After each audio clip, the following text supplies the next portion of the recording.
And Leela should be co-host already. No, she's not. Co-host. That's annoying. Okay. Yeah, she raised her hand. Really good. Gotcha, hello. Leela. Hey. Hey, Lisa. Hi, Lisa. Good to see you. Oh, missed you. So good to have you back. And Kate and Susan and Rosie. It's almost like the retreat. Oh, it is. It's so nice. Hi, you guys. We have missed you so much. We have had an absolute withdrawal from the retreat. Yeah. It's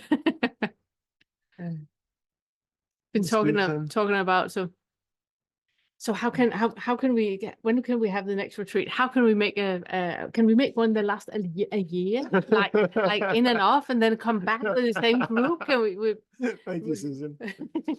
We really been yeah. So it's so good to see you all. Okay. Well, we had the retreat, as many of you know, because you were there. And at the retreat, it's very much about embodiment. It's very much about taking all the head experiences that you have of no self, have of that there's no I, and have when you look from the inside out in the sixth fetter, and all that can be immensely heady. And it really, it doesn't help us if we have something in the body that keeps poking into an underlying belief. So when Janice says something in the office and you get this in your chest, that has nothing to do with Janice. You know, it has nothing to do with what Janice just said. It has nothing to do with the situation that you are in. It's an old thing that whatever you think Janice said to you is poking. And that you can activate, that you can work with, because it's yours. It's not Janice's. She doesn't have to be here. And a lot of time, those bodily sensations that we have, they don't even have a story. They don't, we can't even remember when it's from, but we can feel it in the body. We can feel that we have muscle tension in the jaw. We can feel that we have lower back pain. We can feel that we, you know, get fluttery heart, clammy hands. We can feel all of those things that happen. And that is your body that is putting out a metaphor in the thought about, this is about, you know, anger. This is about fear and shame. This is about guilt. As we work with the curriculum, it's not about that. It's something else. And that you can activate in the body. So what we did with the embodiment retreat was create material where you activate the body. You activate different things and you do not create a story about it. You just allow the body to experience and express, and then it's just released. And then with the material, there's also a reprogramming part. So when you have released all of that, how you reprogram. But one of the things that came out of the retreat was that on one of the days, when we had about 6, 7 fetter, which is very much about boundaries, about standing tall. I'm standing here. This is a no, you know, thou shalt not pass. All of that, that is the 6 fetter thing about boundaries. We made a drum circle. And you choose if you want to dance, if you want to drum, if you want to just be noisy. It can be that you just want to sit and scream into a pillow for 30 minutes, then you do that.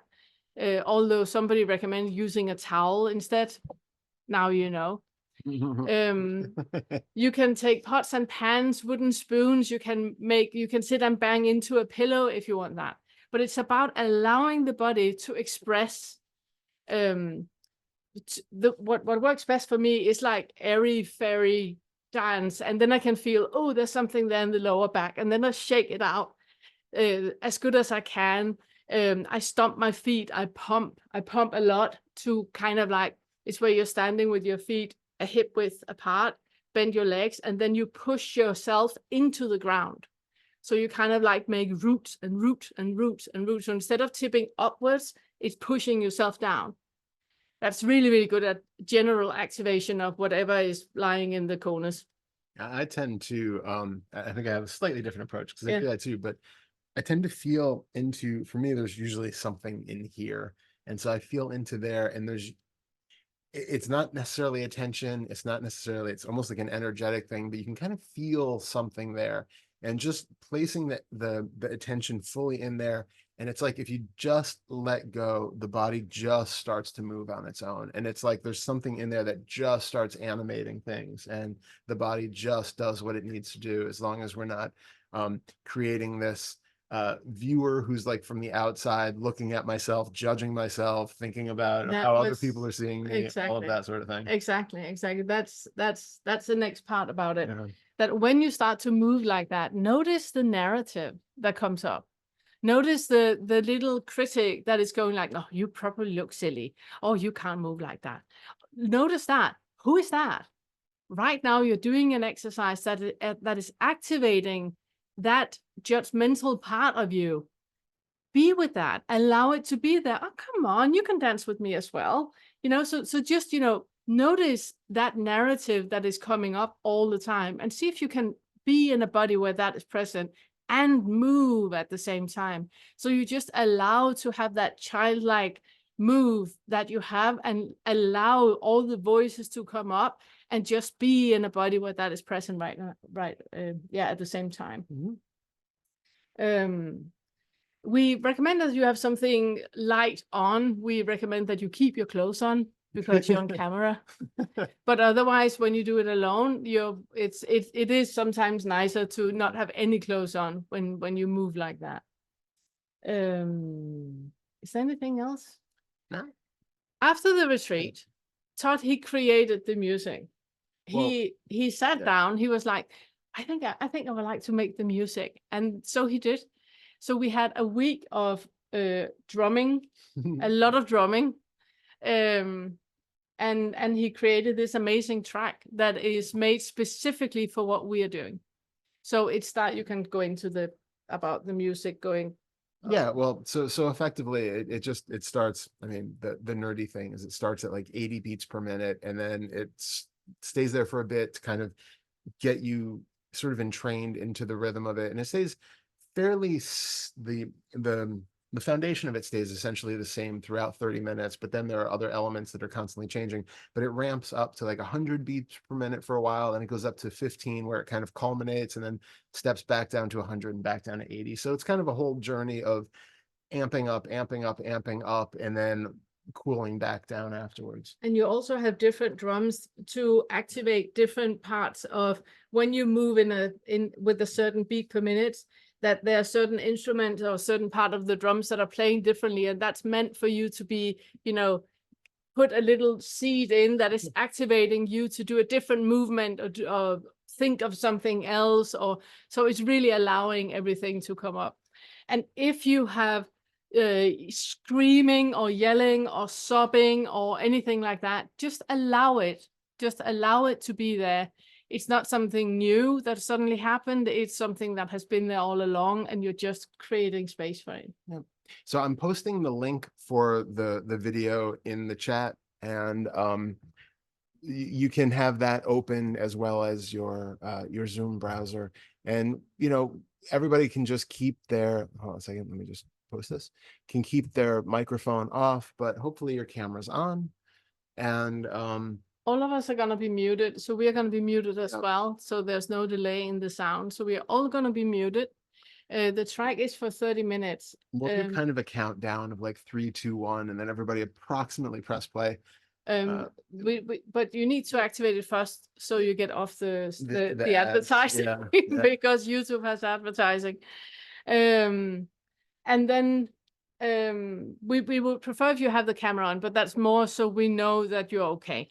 Not so you move and then the camera is off, and then especially me, start to get super concerned if you're okay or not. So and if you are for some reason need a glass of water or leaving or something, if you just can post a thumb up, the reaction, so we know that you're completely fine, and then you turn the camera off so we know that you're fine, then particularly me would be very, very happy. Okay. Okay. So I think if you haven't already prepared with any percussion-y accoutrement, go grab what you go grab. Grab what you go want grab to what you hit. want, and then we're gonna just move the camera so that it's facing us standing. Yeah. And I think that's it, right? And then I think that's it. we'll be with you momentarily to count us in. Yeah. All right, we're gonna turn off the camera for a second while we spin. While we move about.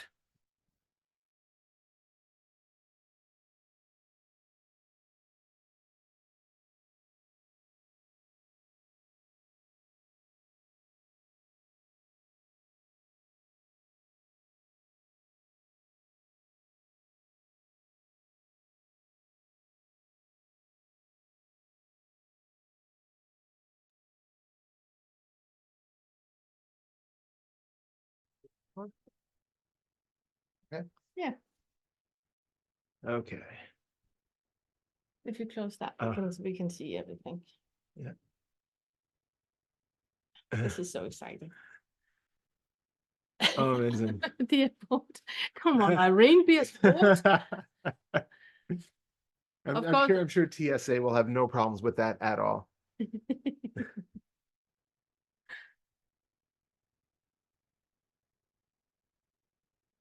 And Liz, okay. I think Liz, she's leaving because she's ran out of spoons. No more spoons to break.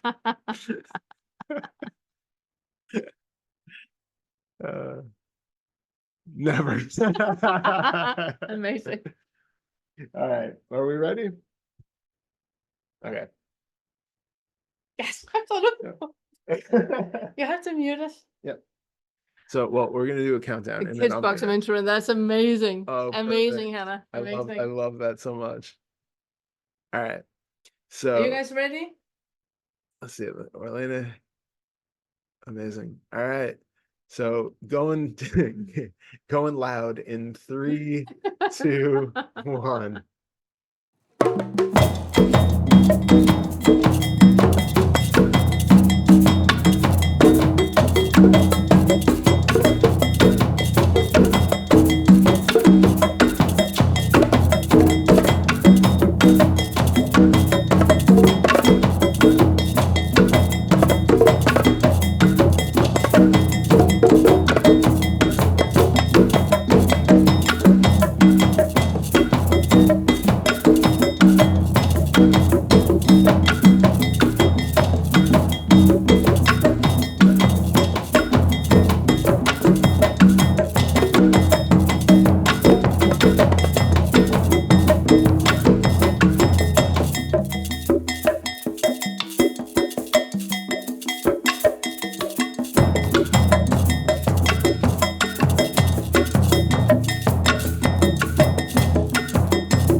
Wow, that was amazing. Thank you, guys. I love that track. I've listened to it a couple of times. Yeah, it's so good. Thank you. And I like that every time something new comes up. Yeah, really, really good. Steaming up. Get a drink. Yeah, make sure you hydrate. Yeah. And we also needed an H2O refill. Yeah. Okay. I just gonna pin. No, Okay. spotlight. Spotlight. There we go. All right. So if you have comments, questions, things that came up, things you want to discuss, feel free to raise your virtual hand. And yes, Todd, he does have carpet on his face. I have a lot of stuff from the floor on my face right now. And actually my legs and everywhere. well. Yeah. I remember first time I went to African dance for 35 years ago, something like that.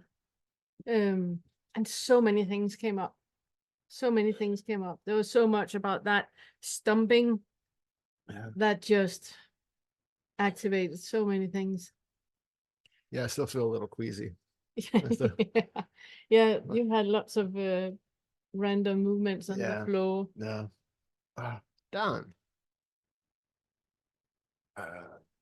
Spotlight. Hey, Don. Hello, my see friend. you. Hey, how are you? Oh, hello. Oh, did Can I you? ask a quick question about the various exercises? It's possible it was asked on the chat. I didn't read all of it, but you know that I was trying to do the Fetter 1 and 2 exercise thingy. There was 35 minutes. I haven't gone through loads of videos, just I was watching that one for a bit. And I guess I want to ask a lazy question, which is if I can't handle 35 minutes and it stresses me to think of doing that much physical whatever, right? I go, could I have what would I do for 5 or 10 minutes? Or where would I guess the existential release thing. I'm just trying to, psychologically, maybe sometimes I will do 35, but sometimes it's just so much. And I go, if I could have a 5 or 10 minute version, maybe I could do that every day and I could, anyway. Yeah. The first thing I want to say is see also if you can incorporate it into everyday life. For example, the pumping. A lot of times when I'm doing dishes, I'm standing and pumping. Or when I'm hanging up laundry, I'm standing and pumping. Or when I'm standing looking at the birds, I'm standing and pumping. So it's just that, activation of the body whenever that comes to mind that you have. For example, if you have like tension in your lower back, then you just sit up straight and you just do the big body rotation, so it's like you meet the needs that the body is showing you. Okay. For a daily exercise, if you only can do one, I would say existential release. Absolutely. Okay. Yeah. Thank you for asking. Yeah. Okay, cool. That's all I can think of for now. So yeah. And I was going to say too, like, it's helpful even if you don't do the exercises to like watch all of them and get like an idea of what ones you really like that kind of stand out to you. And then if for whatever reason you have like 5 minutes that you're willing to do it, you have like a catalog of the options, and then whichever one is like the right one will pop out to you. Like right now, I really feel like doing butterflies. Right now, I really feel like doing airplane or whatever. And then just do that for that minute and don't make a whole production out of it. Just take that one element in isolation that feels right to you in this moment. Yeah. When when like really good example, like when you have thoughts and you catch yourself and having thoughts like being on your case and you can't do that and you shouldn't do that and you shouldn't, then arms out to the side and do the airplanes where you take up full space. There's a done from that side to that side. This is how much space I'm taking out, and then you just do the exercise where you in your mind have that in the back of your mind that you're taking up space. So if you start by watching the director's cut first, so you have all the exercises, and then, like Todd said, just shove about whenever you need it during the day. A bit like the feathers, that whenever you see a feather come up, then you work with that when it's there. So you can pick out individual exercises. Maybe I said I wasn't anything else, but I guess I could say just from right now, and maybe it's true other times, but from right now being half an hour ago, I was feeling quite distracted by negative thinking for a change, and I was just thinking, I can't fucking bear this bloody exercise nonsense and drumming. I can't bear it. I'm gonna just upset by the whole thing. And after about 15 minutes, I paused it, went to the kitchen, came back, and I just sat and came back to the present moment by just getting away from my thoughts, and that calmed me down. And the exercise didn't calm me down, because my thinking can continue while I'm doing exercise. But if I really drag it back to the present moment, I can kind of. So I did that, and I'm kind of going. Yeah, I don't know. The exercise just didn't. Sometimes I don't know what to express with my body. I just have to sit down and stop thinking. I feel like. Yeah. Also super helpful. Yeah. And when you're in a moment of not thinking, then if you want to incorporate one of the exercise things, that's when you can just feel into whatever's there, and then just allow that to just the body to just move and take over. If that works, if it doesn't, it's cool. Just sit there and don't think. Still a lot of value to that. It's just recognizing that, like, the thoughts are coming in, you know, they're taking you away, even if you're trying to exercise. It's like an interesting thing would be, if you wanted to explore into that, is to see like what those thoughts are trying to keep you from doing, or, you know, what is the purpose of that thought, that negative thought that's coming up about, you know, this isn't working, I don't like this, you know, I'm tired of this fucking drumming, you know, whatever that is that's coming up. What is that trying to get you to do? Is it making you leave the situation because there's something uncomfortable right now in it that you just, you know, and that's why getting up and getting out of the room, pausing it, it's distracting you in that moment from whatever has been uncomfortable. So looking into, like, what is this thought actually trying to take me away from? What's its purpose? Yeah, I don't know the answer for that today, but I do look, because I was, that last video you did, Pernille, I was just was that yesterday? No, whatever. Yeah. Possibly. On the Fetter 7. Yeah, it was nice about taking you away from what your sense. Well, not the first time I heard you saying that, you know, but I remember you saying it yesterday. So yeah, I'll try and pay attention to that. I'm not sure what since I'm going on. Like, it just seems dancing and drumming, it seems like such a cheerful activity. When I'm feeling depressed, I'm like, why do I want to do this bloody thing? I just doesn't feel like that. I cannot maintain my depression if I'm about. God damn it. Oh, damn it. Yeah. I don't know. It just feels oh, I don't know. It doesn't matter. I don't know. Yeah. Well, it is a fun thing, right? Like, it's a fun thing with music, especially with emotions like that. Like, I know in the past, like when I was depressed, I would always want to put on music that was also like equally depressing. Like, it felt equally, it resonated with the mood at that time. And there's something to be said for that if it's not continuing the story. Like, there can be something about the catharsis of really feeling it and really tapping into it and feeling seen. Yeah, that too. As long as it doesn't become a cycle where this is now just feeding into it, and now I fully believe the story, and here's this person and they fully endorse this story, and it just becomes a cycle. The other interesting thing is that feel into that resistance to putting on happy music when you are feeling like that, because there's something there that's holding on to that feeling of depression, that, you know, if you listen to this thing, it's not resonant with where you are right now, but it might actually make you feel that way. And is there something that doesn't want to feel that happiness? And it's like there's something that's getting something out of that negativity. Yeah, maybe that's the case. Yeah. I guess the little story I have some of the time, I might have today, is that everyone else can be happy except me. Look at all those lovely people dancing. They're able to connect with this and I can't. And it makes me feel more miserable to try and pretend to be happy with all the people here. Yeah. So something like that. I don't know. And sometimes I had that before with some of this music stuff, but it doesn't matter. I won't go on about that. But that was what I sometimes feel with this. Yeah. And that's a story, obviously, right? I don't know what everyone else is feeling, but yeah. But it's a really good insight to seeing what it is that's motivating, you know, some of these,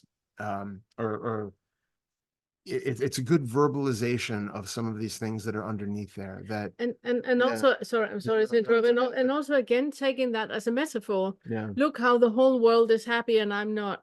Look how the whole world they can connect and I cannot. Look how the whole world, that is just this is just about, you know, the music and the dancing and in this group, but that is a copy paste from your entire life, the entire, totally, yeah. Yeah, the entire view you have of yourself. Yeah, exactly. So it's just emphasizing there's no escaping of it, since you're in a group and we're talking about it and everybody is holding space for, if Don want to be a cranky old man, Don is the cranky old man. We support that. We love that. You just, you know, knock yourself out, be that. Because it's fine. It doesn't matter. You don't need to be anything else. You know, it's about embracing that part. Can you be in a body that sit and thinks that everybody are happy and I'm not, that it feels that separation with the connection with the world? Can you be in a body where you experience that? Yeah, I guess my next thing is, oh God. Anyway, it's like the being in the body part piece of it isn't usually when I just feel sensations. They're not terrible. They can be a bit intense when you go and look for them or feel them, but it's more the story that's probably maintaining them all the time. That's the part of the body I don't want to be in. The body that tells a story all day long that never stops. Yeah. That's I prefer not to be in that body because it never seems to stop telling that story and recreating that sensation or that emotion. Yeah. That sort of a thing, you know, as opposed to the feeling, the sensation. Like, it's not impossible to feel the emotions, the sad or the sensations, but the repeated story that. But if you don't believe the story, then what is the problem with the story being told? It's like, you know, having an old auntie that is dement and she keeps telling the same story from when she was 17, and it's just the same story over and over and over and over and over. What's the problem with that? Oh, I do believe it though, unfortunately. That's the problem with it. So that's the problem with it. Not, Yeah, I believe the story is you believing in the story. Yeah. And the problem is I believe it and I'm annoyed with myself for believing it because I know it's a repeated story and I still believe it. So yeah, I'm trying to see why I do or stop myself from believing it or something. How do you define believing it? Like, how does believing it actually manifest for you? I guess what would I say? Initially, I would say I respond emotionally as if it's true or something like that. I feel sad or frustrated or something else because of, I don't know, like today, not for a change, you know, my job. I'm like, oh, I don't like my job. I wish I could leave my job. It's so frustrating. And then I respond like I'm stuck and frustrated and sad. I'm like, I wish I could leave. I don't know how to leave. I don't know what job to get. I don't know what to do.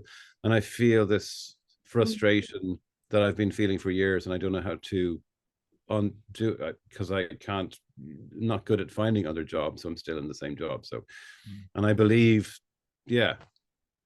But is that activation of the thought that I hate my job, I need to find another job? If you have had that thought for, let's say, 5 years, you haven't found another job in 5 years. So you believing the thought, not believing the thought leads to the same result. You stay in the same job. So yeah, there's something, it's a bit like that, you know, arguing with reality that I really want it to be Sunday today. So now I'm going to be depressed about it not being Tuesday and not being Sunday. It's about that arguing with reality. You wanted to say, yeah. Yeah, what I was going to say is when the thought comes up, right? I hate my job. I want a new job. And then you feel like the contraction. Yeah. The important thing to recognize there is the only thing that is making that thought seem real is that you're feeling sensation in the body along with it. You're feeling that emotional feedback of it, right? Like you can have multiple other thoughts that enumerate all the reasons why you hate your job and why you should have a different one and all of that. But setting those aside for now, in the actual moment, when that belief in a thought happens, it's a good reminder for you. As soon as you feel emotion, as soon as you feel that clenching that makes that thought feel true, in that moment, see if you can recognize and do the splitting apart of what are you actually feeling in the body? Where is it showing up? And then, is this actually proof that your job sucks and that you need a new job?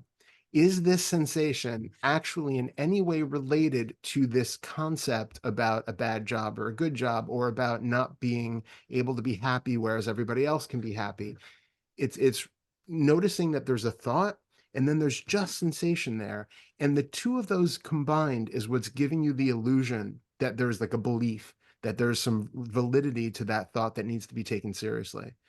And for that moment, just let that sensation be your alarm to go off, to be like, ooh, okay, hold on, come back to the moment. What's really here? I'm feeling this, I'm hearing a thought, and I'm sitting in a room where everything is exactly as it's always been, and it's okay the way it is right now. Like everything is just the way it is right here.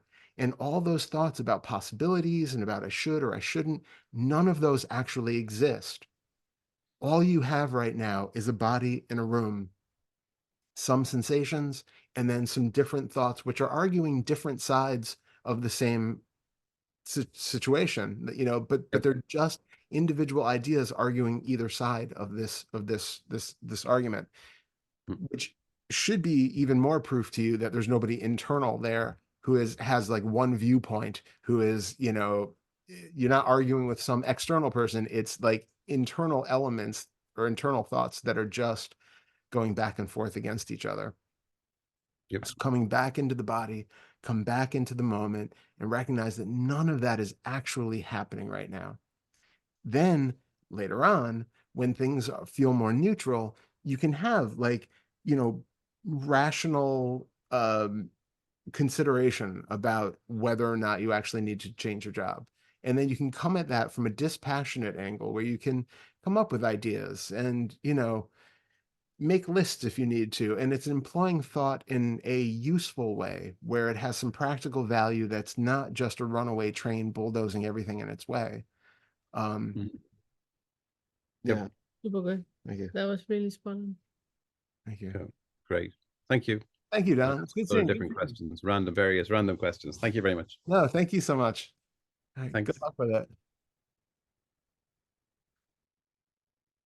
Okay, so Cleona's next, but she asked, and yes, we will, hold on a second. I'm going to add you to the spotlight, and then I'm going to... I'm not sure we should record. It's a bit like in the first Fetter, where you have that idea that if I give in to this, if I give in, then all this is gonna happen. It's not, though. You can allow to move the way that you need to move, and whenever you start to feel something's coming up, you can stop and just stand and stay with it. Just stay with it. Just be with it. I'm right here. It's okay. And then you can move again and allow it to come up, and so you slowly develop into that area. Yeah. Thank you. Thank you. Amazing that you had that insight during that. Yeah. Thank you. And remember, the story is just a metaphor. Yeah. Just a metaphor. Yeah. Just a way to get in touch with what's being held. Yeah. So I would like for you to really explore it and maybe, write about it in on Discord, so we can talk back and forth about it, or talk about it next time. So you really explore into that, into what is it underneath? What are the underlying beliefs about, if you do that, then that will happen? What is that about? And then write about it in Discord, and we can talk about it there. Okay. And how does that, like in that moment when you want to move and there's a restriction there, how is that holding back showing up? And then notice throughout your day how often that sort of thing is coming up in different situations. Not necessarily in your movement, but in other activities where you have that same mindset, sort of that same feeling that comes up, and it's this same copy paste of that over the course of, I don't know, whatever situation. I'm blanking on good relevant situations. Yeah, but it can because it's a mindset. Yeah, exactly. It's a mindset. So it can be like in a board meeting. It can be what you're having for dinner that night, and there's an idea that it has to be done this way and not that way, and I want this, but I can't because it's that same sort of restriction that comes in. Yeah. And also sometimes, like, I'll sit on my computer to work, and I will work at a stretch for 4 hours without moving, without getting up. And my husband will say to me, like, just go out in the garden. It's a lovely day. Have you been outside? It's sunny. And I'm like, no, it's like a heaviness, stay put. And yeah. Thank you. I will also look at other situations, because there used to be a lot of rigidity. I want it this way. Yes, exactly. And that physical rigidity is mirrored into the mindset that there's a mental rigidity as well. So Yeah. just really become aware in your everyday life of, oh, wow, this is a rigidity. I wonder if that has something to do with wiggle, you know? Yeah. So start to play with that and see where it takes you. Yeah. Thank you. Wonderful. Thank you, Wonderful. Cleona. Thank you so much, Thank Cleona. you. Move spotlight. And Yeah, Amy. Yay. And spotlight. Good to see Hi, you. Amy. Good to see you. Hey, yes, nice to see you again. Yeah. I don't have much chance to join this meeting most of the time, but today I'm working from home, so I get the Perfect. time here. So happy. It's so funny because the first time I did that dance, like on the retreat, Yeah. I feel so open, so happy. And after we done that, I was like, I remember I was this free once upon a time. Yeah. But this time I feel so different. I just remember I started doing this. Just seems like something in my heart. I want to pull just all out. Then I just start crying. Just Yeah. I don't know why. Yeah. Yeah. Yeah. So when I start this feather work from last year, I start feel like something like really heavy in my heart. At first, I thought maybe I'm kind of fear or nervous or restlessness. I don't know what it is. And it just keep come and go at first. But then it start to become like at night, if I wake up in the middle of the night, I just feel like the same thing. It's like from my heart down, almost to my stomach, just feel like it's almost like a string or something. A rope, maybe a little wire, like rope, just all the way go down. It's pulling. I can't say it's heavy. I don't know. It's just so weird. The only time I didn't feel that is during the retreat when I was listening to Todd like 9 hour very much. I wake up in nights for like, oh, it's gone, but now it's come back again. I don't know. Maybe I should just keep listening to his recording all the time. But Yes. but the thing is, like, I never question what caused it, and like, because I learned now, just stay with it. Yeah. So whenever it went away really fast. So I'm like, okay, it's coming, it's okay, I'm here, it's fine. It just went away, but keep doing that. So I started to try to remember what could be the cause. I think I can relate to is like why left, grown adult, or go back a few years, go see my mom. When I arrived at the airport, right before the plane arrival, I just still feel similar kind of, I don't know, something there. But then same thing happened if like my loved ones come to visit me before they go, or the day before, or hours before, I start have the same feeling. So I don't really know what is related, which part in me. I just can't. I don't know if I really need to know that, but somehow I I was feel just about to say that. Why do you have to know? It's enough that right. isn't it enough that your body is giving you a signal and going like, Amy, I really need you to be present right now. I really need you to be here right now. I really need you to breathe and hold me and reassure me. And if you see that like a little kernel, a little Amy inside that just needs attention and reassurance. So that is what it's telling you. You don't need the story about how it originated and all of that. All of that is just mind created. But right now it seems like every time you're in a situation that is slightly stressful, then it happens. So it might be a signal to you to breathe and connect with the body and see if you can recall that feeling in you, that sensory experience in you have when you listen to Todd's night inquiry. If you can recall that and then channel that into the little Amy that is sitting and having that contraction experience. Yeah, but it's funny thing is because when it started, like when there's no self kind of thing come together almost.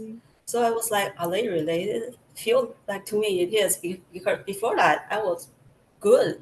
never Yeah. have any issues. Right after that, I start feel that I'm like, why is that? I don't know. Maybe so. Yeah. No, it's actually quite normal that when people start working with the first feather, that a lot of physical ailments they come up, because it's like if you really understand that there is no separate self, then all of that trauma is never going to be heard. So it's just standing in line to be heard. So Right. it's about reassuring yourself that even though I know that there's not a separate self, I'm never ever going to be neglectful. It's why we have the whole third feather, self-care for the non-self. Mm-hmm. So I'm not going to be neglectful. I'm not going to, not take care of myself in any way, even though I know that there is no self. So it's that duality, that reassurance that you don't need to be neurotic to get love. You don't need to manipulate to get love. You can get love at any point. You can feel contentment at any point, because it's just about letting go of the underlying beliefs that it's not possible. Yeah. Yeah. It's I was trying to feel into in the situations that you brought up where that tends to come up strongly, issues with family, things like that of this. I'm wondering if there's something where it's you, and again, this is not to discount anything that you said regarding it's true, you don't necessarily need to know the root of any of it, but it might be interesting for you to notice all the times that it's there or getting stronger, if there's a commonality that is there and a resistance to, is there something when you're in your daily life that just feels wrong, like something that just feels out of place, do you have that kind of nagging feeling? well, no, because I don't feel that way, when work's really stressful or something else. So yeah, I don't know. I can't relate that way. So it can be useful if, again, without going into it, making a big story out of it, but to try dialoguing with the sensation. Yeah. Because it can give you an indication of if there's like a subconscious thing there that's lurking underneath the surface. And every time you're in a certain situation, this pattern gets triggered and you get this sensation. And then, so talking with it, asking what it needs, what it's, Yeah, for example, if it turns out that you have a certain role in the family, and every time when you're at work, you don't have the role, when you're with your close family, you don't have the role, but when the outer extended family, they get involved, you have a certain role that you just don't fit into anymore. And that is why that contraction happens. So like Todd says, without creating a story about it, you can dialoguing with it and asking into, so why is it that person? Why is it my mom? Why is it my auntie? Why is it, or if there's guilt about leaving, the family, and, if there's something underneath there that hasn't been fully met or fully allowed to be experienced. Yeah, I think that makes sense. That kind of, I think click a little bit to me. Yeah, for sure. I have a lot of guilty feelings. Wish it's never happened, but like just life. So I was so happy last year when the second feather came out. I was really just get deep into that. So something is really easy for me to just drop. Like I used to be scared to talk to my boss about my need or something. Now I care less. I just whatever I feel like I say. I feel like I can't imagine before how I was so scared, couldn't say nothing. All of a sudden, I'm like, I don't care anymore. Just like not like I was just all of a sudden turned to be a nasty person or something, but I just changed, without any like even working on that, which is really funny to me. Like if everything like this, it'll be easy, but now all like not easy.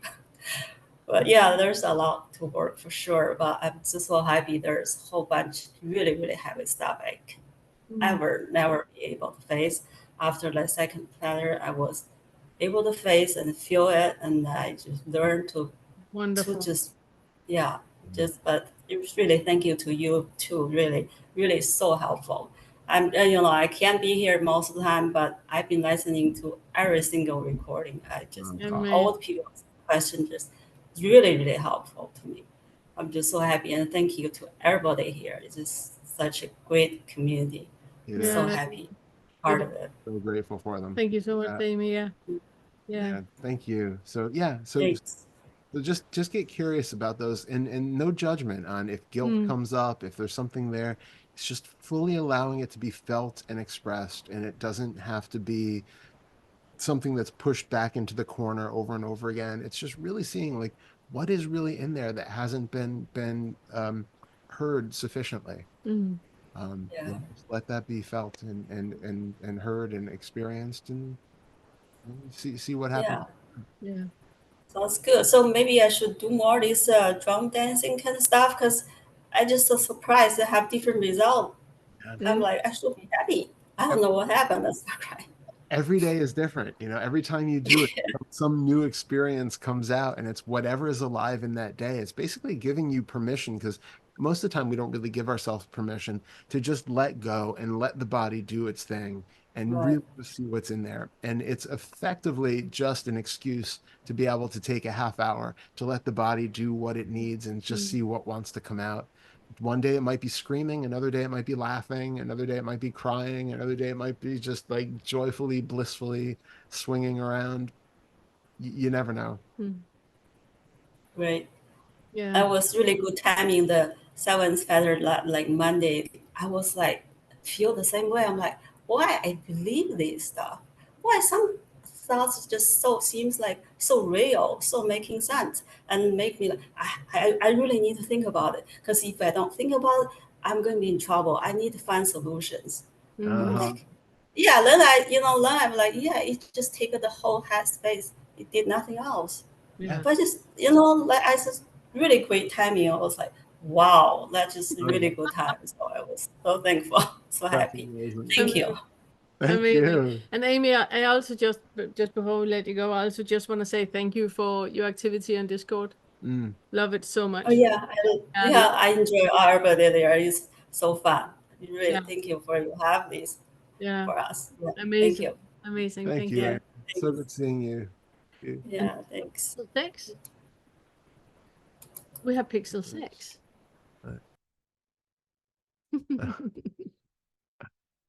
Hi. Hi. We know this Pixel 6. We know Pixel 6. Hello. Hello. I had technical difficulties with my computer, so I had to come on my phone, which is not the usual thing. I was going to go back on my computer, but then I was like, you know what? I'll just stay on the phone. Because Leela is probably like, what the hell? Why is she coming in and coming out from different devices? Anyways. We know who you are. We do. Yeah. There you go.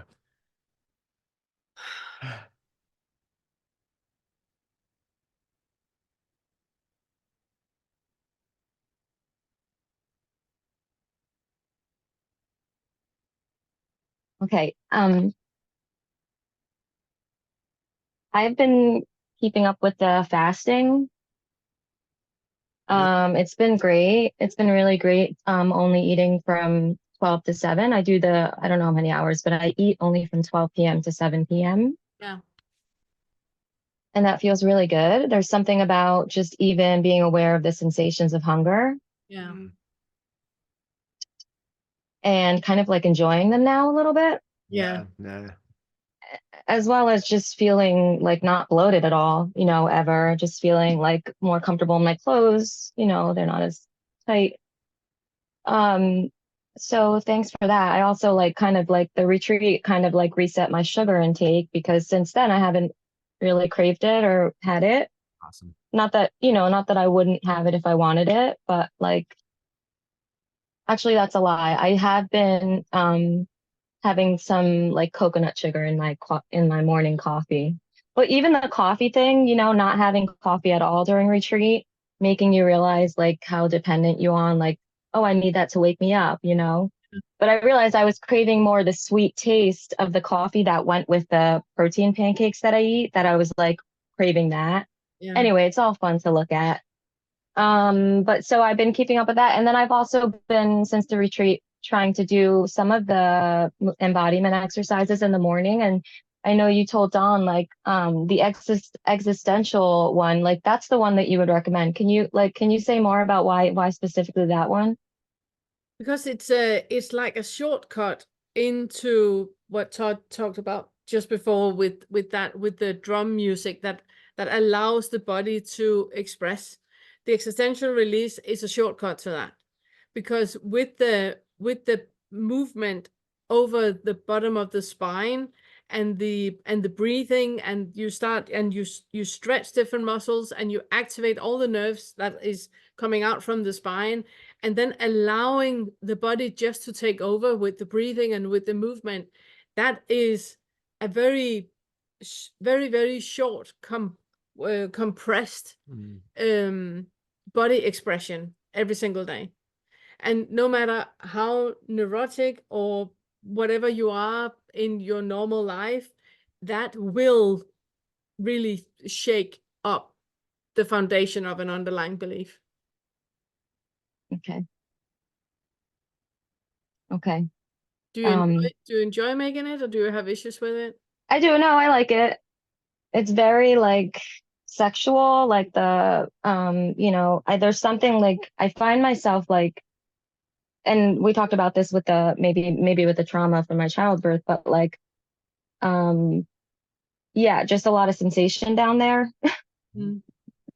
Or even if I'm on a call, or if I'm listening to a certain video, or if I get into a certain meditation, when it'll come back, like it'll be but like so there's like a lot going on down. It's like it's not a problem at all, but it's just interesting to look at. And so I do want to keep doing like a morning. I feel like is it like maybe like start my morning also with like shaking or the drum circle, like just like right when I get out of the bed? That's okay to do. As I said, I do pumping lots of times during the day, where it's just about very short. It doesn't even take a minute, just like right here, because it's kind of like reminds me of it's here I am, which is helpful. Okay. I did it like the tail feather. So shaking up. It's just helpful.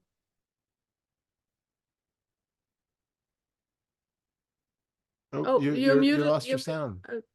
You're not muted. You're not muted, but you're Calling me, that's why. There we go. I did it with my eyes open this time because I didn't have as much room, which was also interesting, because there is like, then I'm seeing myself, and then I'm seeing the thoughts that are saying like, what, like, you're weird, Yes. So that's interesting to try it with your eyes open too. But then like it's cool to see like, oh, and it's just, here it is, the body's just doing like, okay, you might look weird, but okay, what's next? I don't know what's gonna happen next. Completely. Yeah, so that's cool to see. It's practice, like when we talk about like talking and not knowing what the next words are going to be, or same thing, or just like having a moment when you just go about doing something in the kitchen, or doing something in the living room, where you're just like cleaning up, you're doing something, you're whatever you're engaged in. 9-foot of flow. Just flowing with it. Just noticing that all of this is happening without anything, any directive, without any awareness of how it's going to happen next, or making anything happen. And it's just doing that even in this more full body expressive way, that the whole body is just doing all of this. And there can be that awareness where it's like, oh, that's interesting, or what does that remind me of, or whatever, and that can come in and out. But it's just one more experience, or one more expression of that movement. And it doesn't have any more identity in it than any other part of the flowing that's happening. And I like you did, if we have room to do it safely, like with an eye mask on or with eyes closed, can be really helpful. But yeah. but otherwise we do it safely with the eyes open, and it is a different experience to see if that does bring in more selfing. Yeah. Yeah. Okay, so what you were just saying about it relates to Fetter 7 and about how, yeah, you're just like kind of noticing how this is kind of moving. Yeah, it's Fetter 9. Fetter It's 9. it's Fetter 9. It's the flow. flow. Yeah. It's that Right, but waking up in the morning and just having that flow feeling that your mind starts to say, and then you let go of all of it and you just allow to be in that flow. It's the same with the body movement, with the drum circle, that you might have, and then it hurts there, and now I can do that, and then I should stretch there, and then I should, and then you just allow all of that, put it aside, and just allow the body just to move. yes, and so that's my question is like when you're saying about Fetter 7 and your last video about something out of nothing, yeah, how Fetter 7 weaves into all of them. Yeah, it's kind of like I think there's a question about like how do I not bypass then, right? Because I want to just let go into that flow, but I think that I think that something's coming in to intentionally get back into the body to feel the sensations. So here's this meaning making again, right? Like I want to I'm just going to read something that yeah. Huh? Yeah, I have a purpose. I should do this, so it's done. Right. Yes. Like kind of coming back into like I am in this body. What is this body saying? Kind of. And I want to be able to notice, but I also want to know that like I wrote down, I was watching something else that he was saying that when you're talking about Fetter 7, you no longer refer back to yourself like, how do I feel about what's going on in this moment? You're not as concerned what you think and feel about it. The self-obsession calms, right? So because the self-obsession is like what's analyzing, right? The self-obsession is the meaning making, really, like, okay, this means this and this means this, and when this person says this, or if I shouldn't say this because it'll mean this, like I was able to like be in flow the other day, and it was like because I was like noticing when I was making meaning, like I didn't remember this girl's name, and actually it doesn't mean that I'm a bad person if I forget her name, so I can just ask for her name, or like just like being in the flow of like nothing means anything, so I don't need to reflect on anything. Am I saying, you know what I'm saying? Absolutely. It's about that letting go of that self-reflection where we put ourselves in the center of do that without bypassing, right? So how do I do that without, you know what I'm saying? Like, I think that something wants to let go into that, but I think I also don't want to bypass or something. There's a rule of thumb when it comes to bypassing.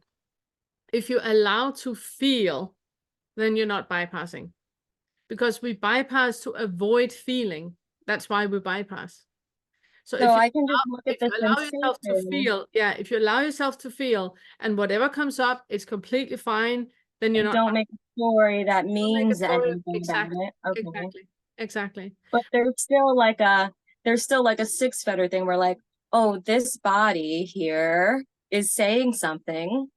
Let me, like here's this body here doing something. So it's still six fetter. So maybe you could help me, like, what are the questions again for six fetter? Because there is a belief that there's something in here that's that I have that allows me to see everything out there. Yeah. So what's the question is something like you said, like, where is it in here? Yeah, for example, if you close your eyes right now and you sit and you imagine everything in front of you and everything behind you and everything to your right and everything to your left and everything above you and everything below you, where's the center? That's the six feather delusion, that there is a center. Yeah, there we go. Oh, sweet Jahara. That glute again. Yeah. But it always happens like that when I'm looking like that, when I'm inquiring, or like I'm in like satsang, or like when you guys are talking sometimes, Yeah. it starts doing that. Or when I'm in the meditation, it's like, so so where is the center? Okay, just asking that, where is the center? Yeah, it's putting the headlight on regarding the sixth fetter, because the sixth fetter assume that there is an eye here observing everything around me.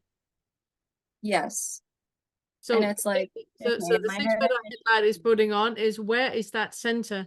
Where is that one observing everything? Yeah. For example, the pain that you have, right? Or that contraction that you experience. Yeah. You sit and feel the contraction, right? Could you focus on the space around the contraction? Because then the boundary of the contraction will start to be less blurred. Okay, yeah, it opens up, yeah. Yeah, exactly. Then the boundaries to the contraction is gonna be more blurry, because you're the space around the contraction. When you have a contraction or when you have a pain, it feels like that is the world. And since you know that there's not a separate self anywhere, you are the bountiful space. There's not a you, but there's just the bountiful space, and you can equally be the space around the contraction or around the pain. I can feel that. That's the same when Todd does the absorb into it, right? Exactly. Completely. Exactly. Okay, so should I do that too sometimes when I ask the question, where is the center? Yeah. Should I then maybe expand that center out into the I think every time you get a contraction, without getting stuck in the awareness trap thing. Yeah, I'm careful with that. We're going to solve that at the 8th. No worries. You can be. Okay. You can For go now, I into can it. Enjoy maybe it. say where's the center, and then expand that center into the awareness. It's just noticing, where is that center, because there is no center. But the mind will keep saying it's here in the head. Yes, It will keep saying that. The conditioning knows that my brain in this body is why I'm alive, like we talked about last time. The conditioning knows that.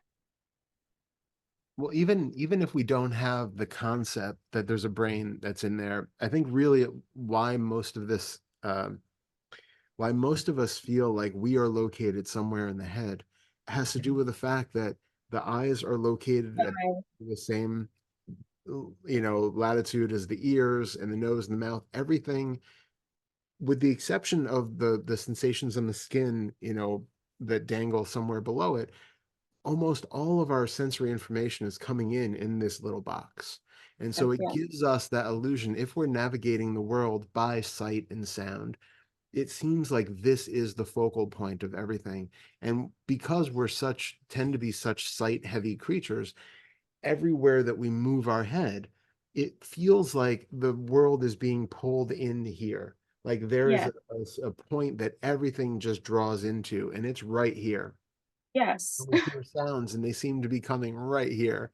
And it's like, it creates that sense of, I must be in here because all of my sense faculties are coalescing at this point. So I must be at that point. Yeah, Todd. So help me. Because that is the sixth fetter thing. Like, it's completely. The only one where I'm like, but my mind is really insisting that. So this is why it helps to investigate each one individually. And so when you take the visual field, we have the assumption that what we're seeing is this kind of dome that comes out in front of us and it circles around and then it kind of, drifts off somewhere around here where our peripheral vision ends. And then we just have this filling in the gestalt that there's something back there, even though we can't see it. Yeah. And so what we really, that's why we focus on, first of all, noticing that what we're seeing as a visual field isn't even actually this like 180-degree half sphere of world in front of us, but actually it's purely a visual image, like a TV screen. It's this flat image that just shows up. And then we look at, is there something behind it? Because we have that idea that if I'm located in here, then there's something in here that is seeing all of this stretched around me. And so then we go, okay, well, if this isn't real, if it's actually just, this, is there Or anything? in here. Yeah, like as close as you can possibly get.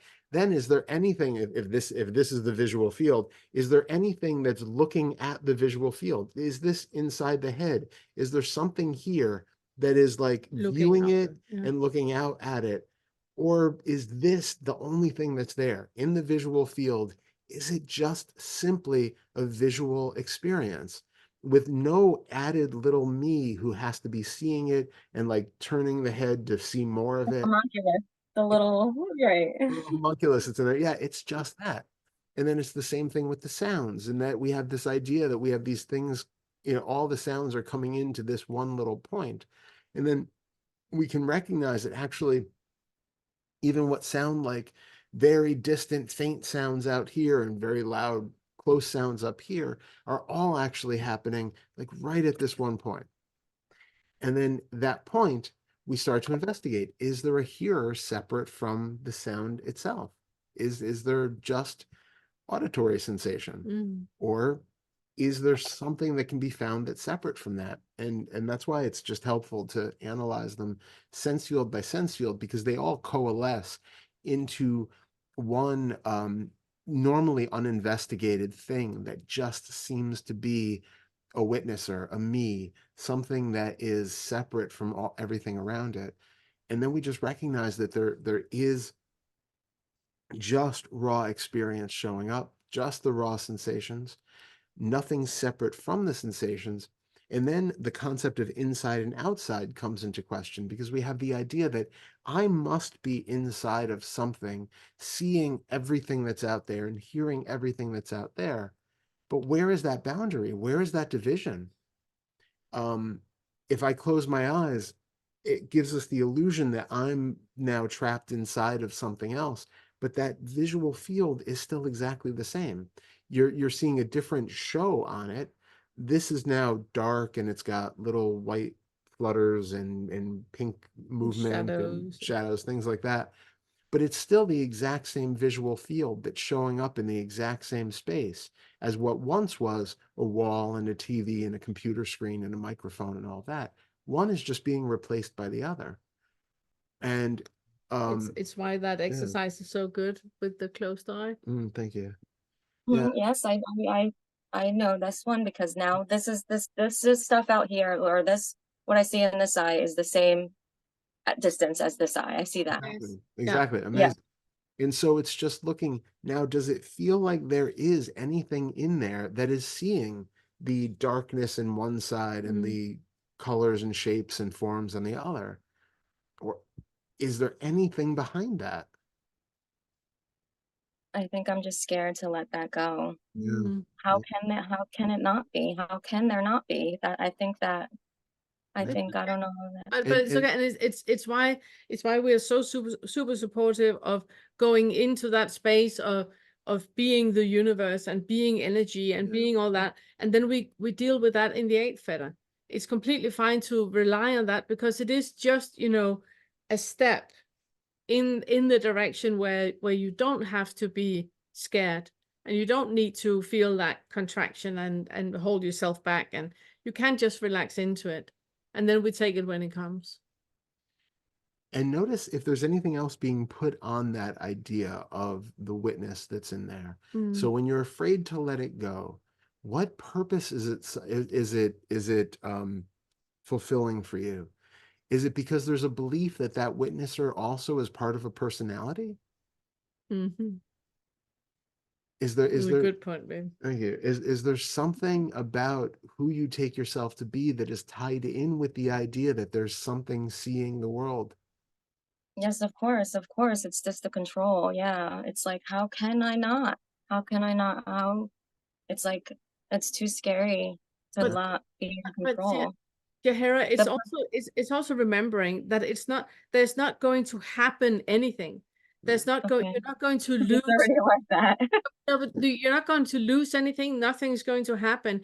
Everything is going to stay the same. You're just seeing through a delusion. You just, realize that what you thought was reality was just a delusion. Nothing is going to change. Nothing's going to change. It's not like you're going to be a different person or a different mom or anything like that. You are just going to be more relaxed, and that's basically it.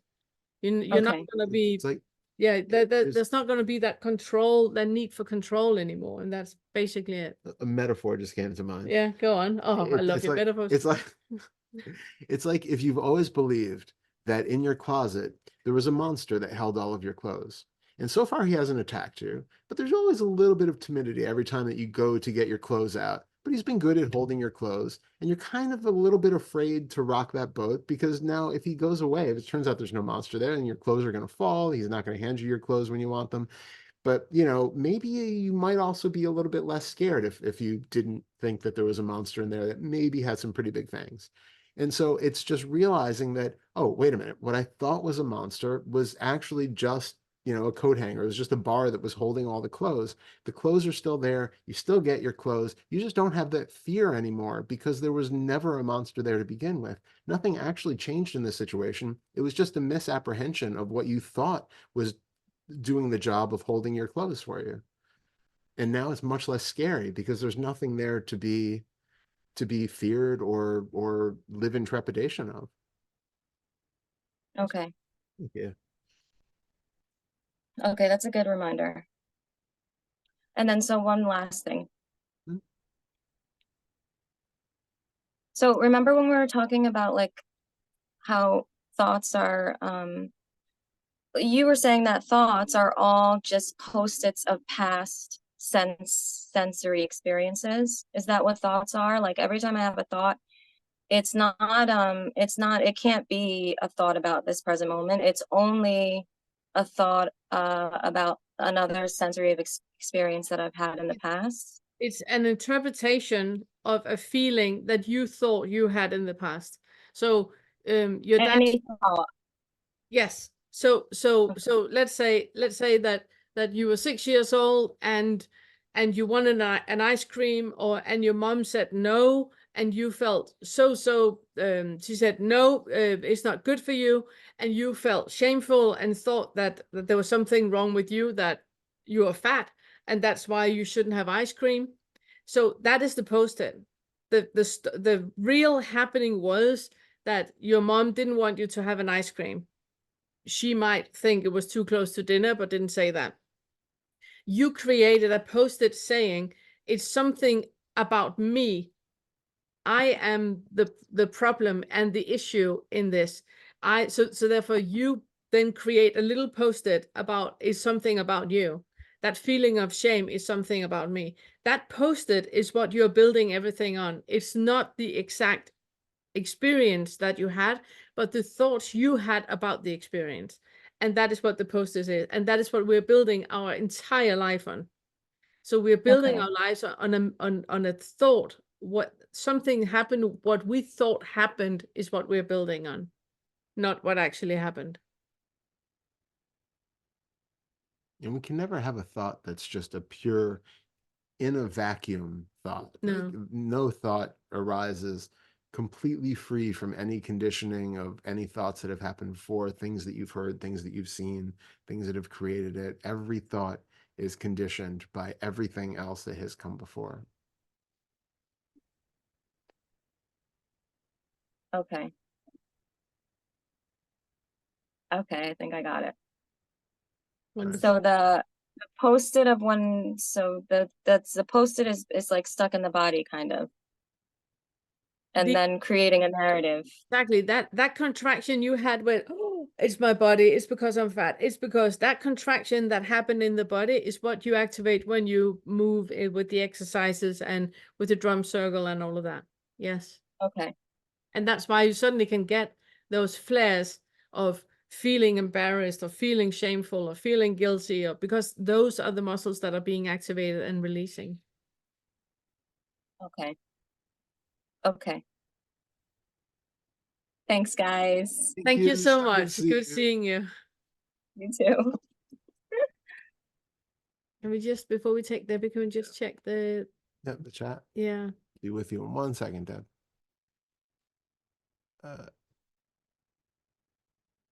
Oh, amazing. Thank you, Leela. That's an amazing picture. Incredible. You were fast.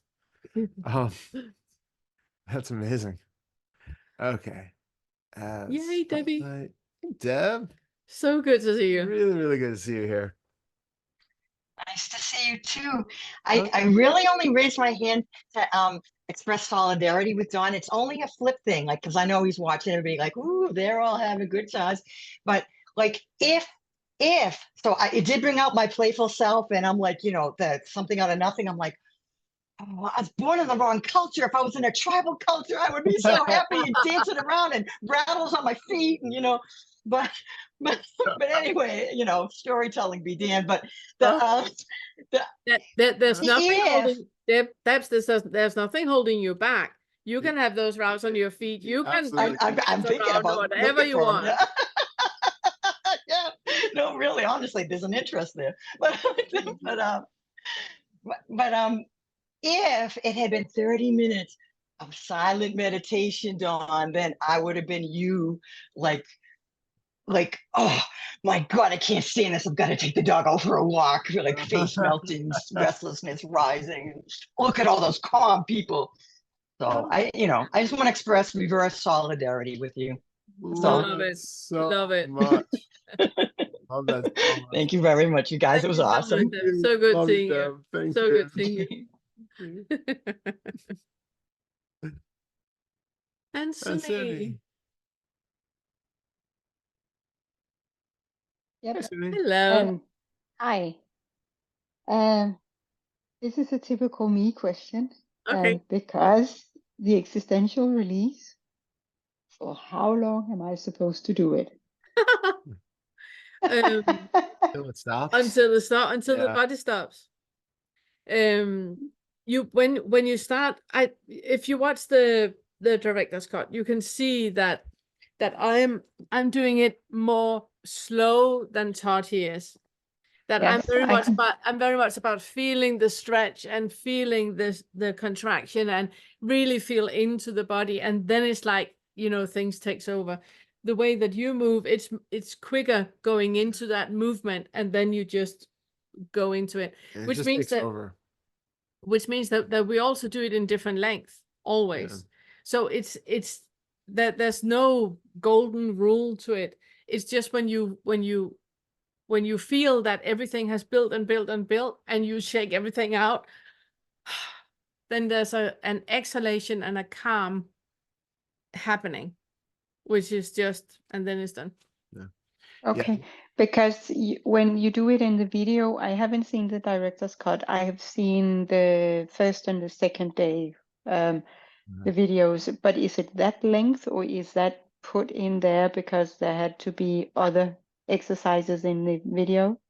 They were the length that we did them. We And did actually, them in, yeah. watch the director's cut.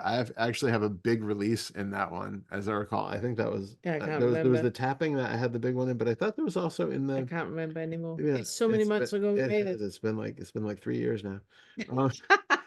But like, I would say for me, like, I usually can tell either I run out of air and have to stop, because like, that's one thing we should say is, if you have like a cramp or something, stop, because you're not getting enough oxygen. So that happens to me sometimes, if for whatever reason, and then I'll get like a stitch in my side, and then it's like, okay, stop for a second. But usually, like, it comes to either I have had some where it's been like 20 minutes solid of rocking and roaring and screaming and rocking and crying and screaming, and where it's just continue, but because when you allow the body just to take over, it takes as long as it takes. Yeah.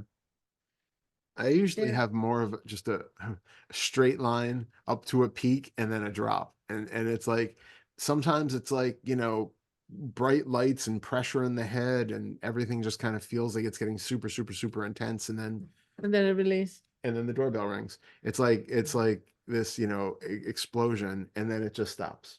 Yeah. And so it's about seeing, allowing the body to express the way that it expressed. Yeah. Okay, because it's not that long in the video that I've seen.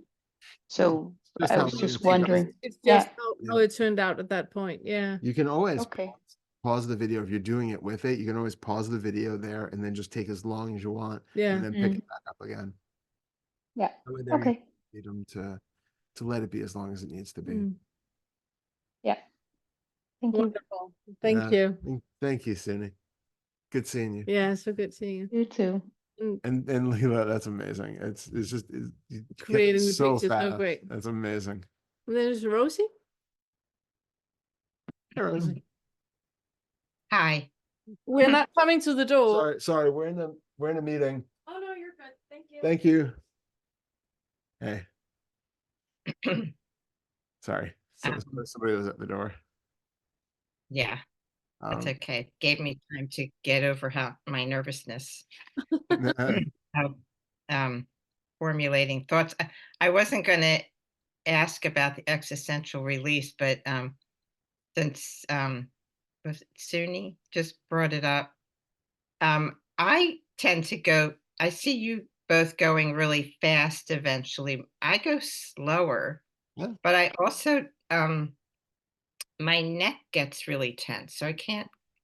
I just stop eventually. It doesn't go as long, and I just figure that's fine. But move your body in whichever way you need to loosen up in your neck, because you are working on the spine, and when you move the spine, if there's tension in the spine at any point, it will get stuck there. It can be between the shoulders, then you just shimmy it out, or it can be in the neck, and then you just roll the neck.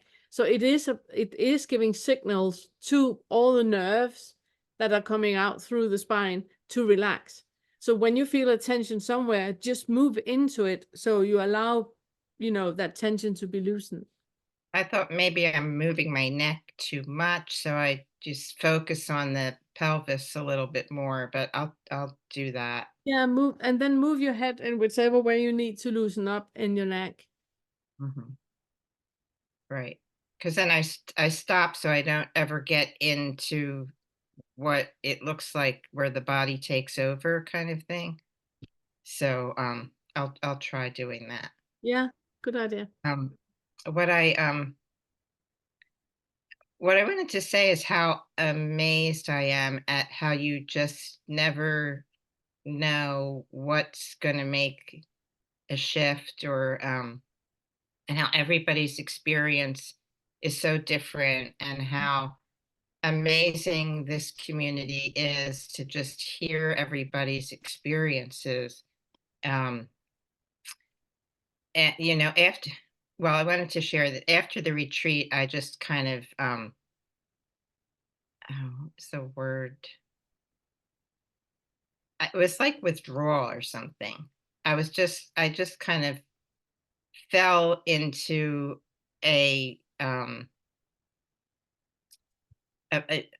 some weird pattern thing happened with my husband on Sunday night, and it just made everything just kind of contract, like the whole retreat, like everything.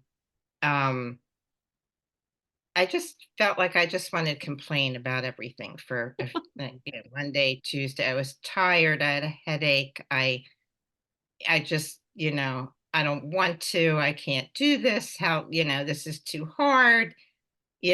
Whatever. I'm not getting it. Whatever the complaining was, I was just really in it. And then I had a flare up in my toe, which I haven't had in my body anywhere for like 10 years. And it's like, what is going on here? And then I broke out in a weird rash on the left side of my torso that I'm still dealing with. So physical things were coming up, and, so I guess it was around Wednesday night or Thursday night. My husband and I usually exercise together. So we were exercising, and it made such a difference. And it made me remember how good I felt after the drum circle in the retreat. And I was like, oh, okay, physical movement works for me. Yeah. It's like, just get the body moving and the mind just kind of stuff just cleared away. Yeah. And then I can't remember what days these were, but I sat down at some point a couple days ago and listened to the fourth and fifth Fetter Inquiry from the retreat. And I've been talking to Sis, so it's also really, helpful to have a reflection of someone saying that I embodied something that I've seen a million times, but I didn't know that I hadn't embodied it. Yeah.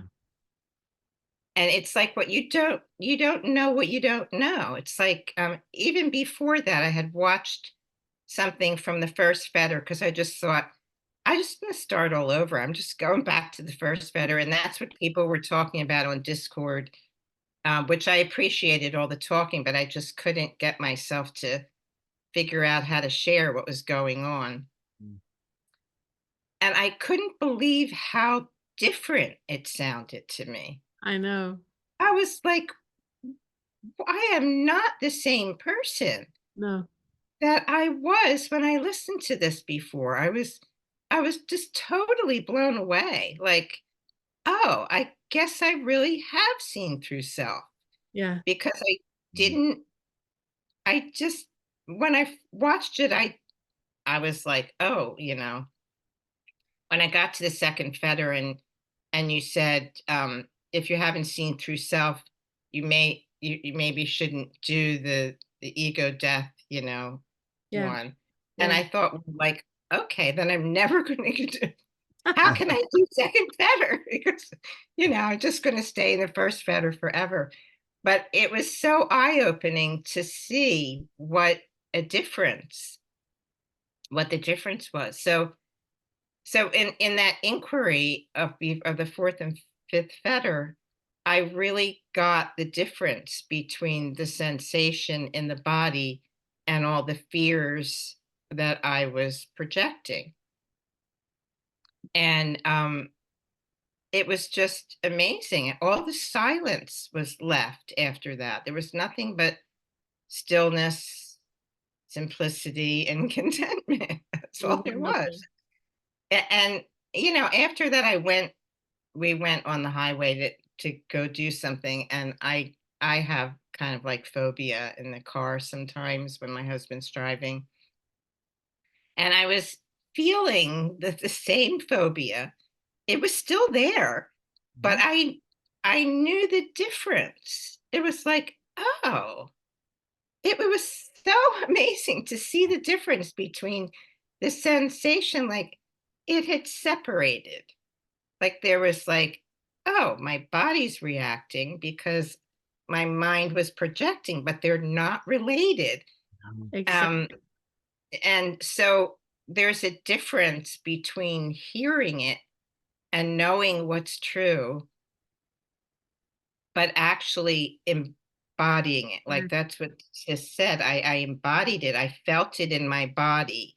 Yeah. And now I can see the difference. Yeah. So and it also helped me realize what you're talking about in the second Fetter when you say the antidote is calmness, because I would sit there, feel the sensation,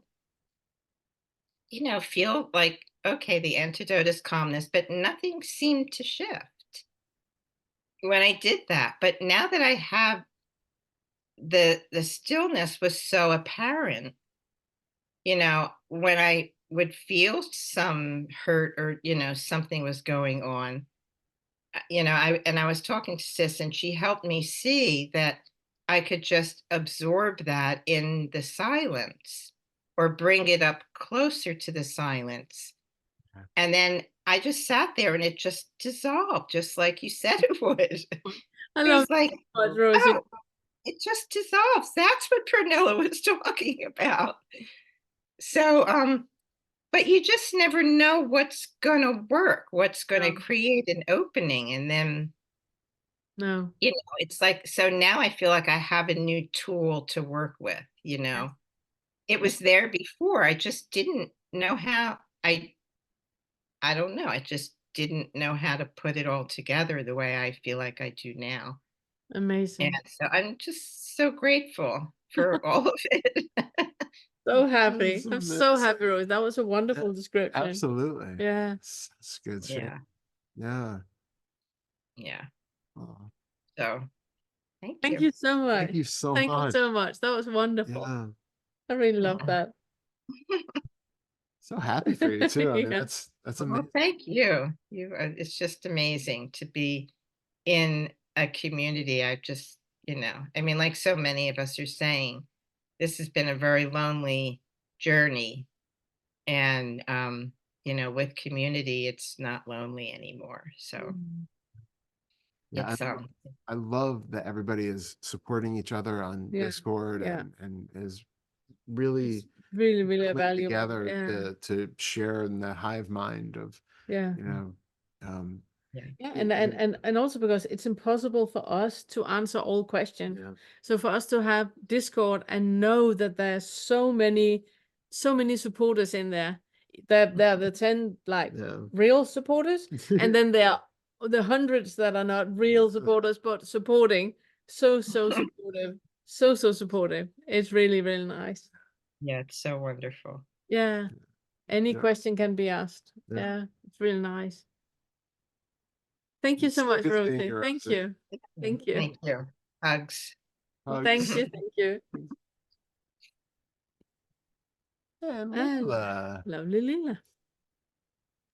Hello, Leela. Hello.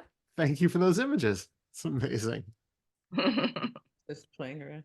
It's I like, love the monster in the closet. It reminds me of like where the wild things are. or something. totally. I have another group for Discord. While you were, I have two things that resonated when Jahira was talking. Yeah. One is I wanted her protein pancake recipe, and I've been fasting, and I start salivating for protein pancakes. So can you set a separate group for sharing recipes for smoothies and That's a good idea. cakes and protein pancakes and all that stuff? That is a That would great be idea. really helpful. I actually want some of your recipes too, Pernille. Yeah. Absolutely. And then what I wanted the other thing that resonated when Jahira was talking was I got this memory of like 20 years ago when I used to do surgery in the office on people, minor surgeries. I had this hack that I found. One day I was laying prone myself and having a needle put in my spine for a nerve procedure when I used to have a lot of back pain. And it was killing me. It was like so excruciating. And then I just thought, wait a minute, I heard a bird in the distance, way in the distance. Yeah. And I thought, I don't know how, because I didn't know anything about fetters or anything at that point, but I heard the bird, and all of a sudden I was the same as the bird. Yeah. And the whole space expanded so that the pain part was a tiny little dot. Yeah. And it was just as excruciating, but the pain didn't matter anymore. Yeah. So it feels like it's the reverse of what you have been talking about like losing the boundaries. Because in that I was still a center, but I was also that. Yeah. And so I tried it with all my patients. I was getting them to collapse some part of Fetter 6 because when they were going, ow, ow, ow, ow, I said, well, listen to something in the distance and try and expand your awareness to the whole field. Yeah. And that was literally 20 years ago. Is that the same thing or is it not the same? Yes. Yes. It's the same thing. It's the same thing, except you are not pointing to that there is no self. You're just pointing to the fact, and that can be done to children. It can be done to anyone, that when we are in pain, we tend to focus on the pain, and the pain takes up the entire world. To focus around the pain, all the space around the pain is dissolving the boundary and the severity of the pain, which means that, like you say, it just becomes a small dot in that vastness surrounding that pain. It was interesting, like half the people could do that and half couldn't, but Wow, interesting. Yeah, All it's right. such a great tool. I was just gonna, because I think it brings up the fact that we are just constantly taking in so much more information than we're consciously aware of. Yeah. And we're like intentionally reallocating that focus, because the pain would be the thing that just makes the most sense to put the attention on, because pain is usually telling us we A need to warning, do something yeah. about it. There's a problem here, solve it, make this go away. And so in a situation like that where you can't, and it's not useful to dwell on the alarm itself, it's putting the attention on one of the things that is least likely for you to have noticed it's like just making under the conscious threshold. And then it's like, okay, focus on that one instead. And then it's amazing how we're able to then just direct so much attention in that other direction. And of course we only have so much bandwidth.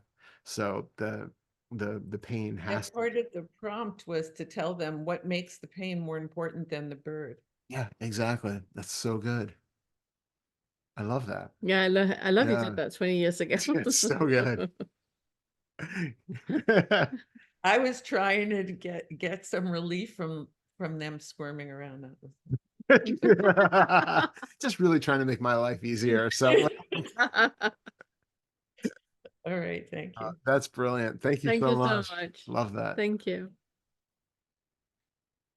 Okay. Anybody else have anything? Or are we I think you also have a I session do have a later. session. And my mom, she's coming tomorrow to visit, so I'm Yes. gonna speak with my mom. She's staying for a month. It's gonna be amazing. Randas and all. Yes, yes.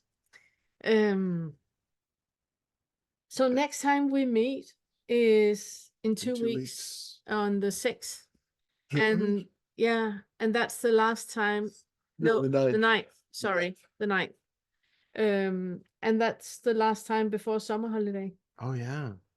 I can't remember when the next time is. I think I wrote it in the group. Okay. I'm not Yeah, sure. you did, I'm not but I sure. don't know. And we're gonna write it on Discord so there's no confusion. And next time on the 9th, we're also starting with half an hour of Are we gonna do it? yes. Okay. Yes, Okay. I want to do that. Okay. And then I want people to dance all through summer. Amazing. And then but I'm gonna write on Discord when it is. If you still haven't connected on Discord, write to Todd so you get the link for Discord. It is an amazing community. Just remember that the link you get it's running out. It's expiring. So make sure that you log in. Yeah. What was the question? Sis asked, is it the same link that's posted on Discord? Do you mean the For here? for This link for this meeting is the same for the rest of the year. Yeah, it's the same link. It's the same link.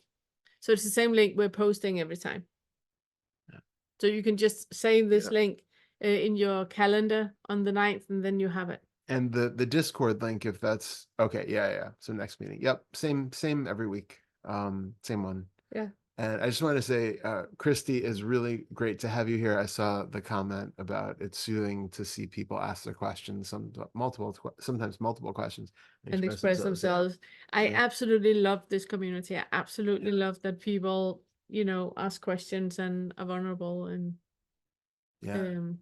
no, the music was not the same on the retreat because Todd, he made that last week. Yeah. So the first one was one that we had found found. YouTube that worked really well, and I really loved it. But then I just thought he made this one, and this one is made specifically for what we're doing. That's why it's amping up and slowing down. And I might. And where did I find it? Because I couldn't make it to the beginning of this. Oh, was it? It's on Discord as well. Yeah, I'll also. Okay. And here you go. He has it right here. There we go. So there's the link again. Okay. Good. Thank you. Thank you. Well, thank you so much, everyone. Thanks, everyone. Absolutely wonderful. So So good seeing all of you, and have a great 2 weeks. Yeah. We'll see you all soon. See you all soon, and if not sooner, then on Discord. Yeah. Bye. Bye. Bye. Bye.